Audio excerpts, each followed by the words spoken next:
আজি আমলক এই ভিডিঅ'ত আলোচনা কৰিম এইচএছ ফাৰ্ষ্ট ইয়েৰৰ ৰেজিষ্ট্ৰেশ্যন ফৰ্ম ফিলআপক লৈ। ৰেজিষ্ট্ৰেশ্যন ফৰ্ম ফিলআপটো আমলক কেনেকৈ ফিলআপ কৰিম, এই ফৰ্মখন আমলক কেনেকৈ ফিলআপ কৰিম। এইখন হয় আগমনে হায়াৰ ছেকেণ্ডাৰী স্কুলৰ ফৰ্ম।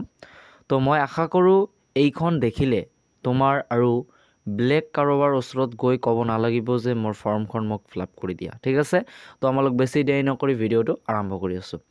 1 নম্বৰতে তোমাৰ কি দিছে, name of the candidates in block letter only. মানে কি কৈছে, যিজন প্ৰাৰ্থীয়ে পৰীক্ষা দিব তেওঁৰ নামটো লিখিব কৰিছে একেবাৰে ডাঙৰ হাতৰ আখৰ দি। ঠিক আছে, ডাঙৰ হাতৰ মানে স্মল লেটাৰ নহয়।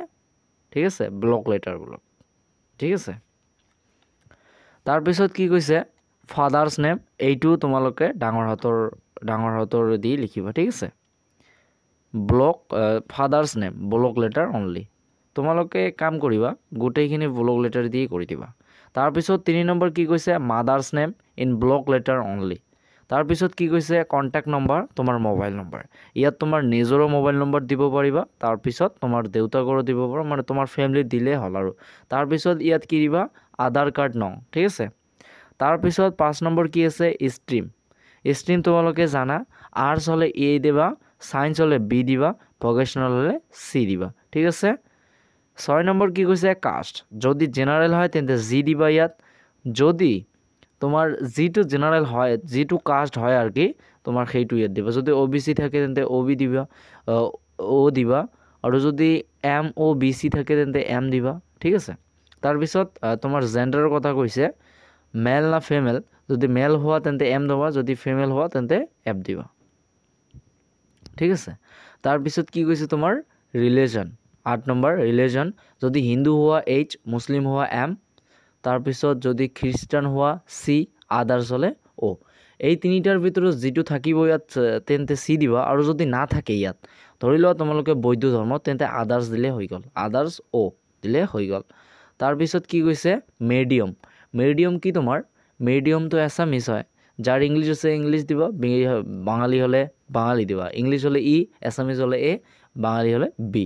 তাৰপিছত 10 নম্বৰ কি কৈছে, full address, do not use special character like, এইবোৰ ইউজ কৰিব নালাগে। ঠিক আছে, ইয়াতে এইটোৱে কৈছে। ভিলেজ দিবা, পোষ্ট দিবা, ডিষ্ট্ৰিক্ট দিবা, তাৰপিছত পিন নম্বৰ দিবা। তাৰপিছত ইয়াত কি কৈছে, subject taken to B field in the candidates, এইবোৰ কেণ্ডিডেটছে ফিল আপ কৰিব কৈছে। ইয়াত ছাবজেক্ট দিবা, এছামিজ ইংলিছ কম্পালচৰি, এইটো থাকেই। তাৰপিছত কি দিছে, ইংৰাজীৰ যিটো কোড, ছাবজেক্ট কোড, সেইটো ইয়াত দিছে। এছামিছৰ ছাবজেক্ট কোড মাৰ্কছ, সেইটো ইয়াত দিছে। ইয়াত তোমালোকে প্ৰথমত এইখিনিৰ ফালে লেফ্ট ছাইডত তোমালোকৰ ছাবজেক্টৰ নামবিলাক লিখি দিবা, তাৰপিছত ইয়াত কোডবোৰ দিবা। এইটোত তোমালোকৰ পাছপোৰ্ট চাইজ এটা ফটো দিবা, তেন্তে হৈ গ'ল। তাৰপিছত কি কৈছে, নেম অফ দ্য বৰ্ড বা কাউন্সিল, মানে তোমালোকে অলৰেডি যিটো বৰ্ডৰ পৰা পাছ কৰি আহিছা, মানে তোমাৰ সেৱা বৰ্ডৰ নামটো ইয়াত লিখি দিব লাগিব। তাৰপিছত ৰোল নং, ইয়াত ৰোল, যিটো এডমিট কাৰ্ডত, মেট্ৰিকৰ এডমিট কাৰ্ডত যিটো ৰোল আছে সেইখিনি ৰোল ইয়াত দিবা। তাৰপিছত নং এইটো দিবা।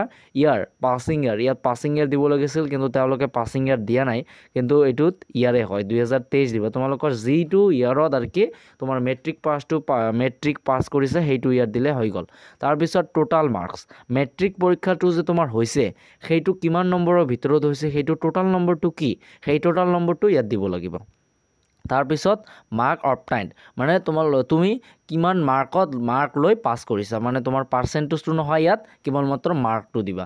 ধৰি লওক 600 নম্বৰ, মোৰ টোটাল নম্বৰ কত 600ৰ ভিতৰত কিমান আহিছে, তোমাৰ ধৰি লোৱা 300 আহিছে, তেন্তে 300 ইয়াত হ'ব।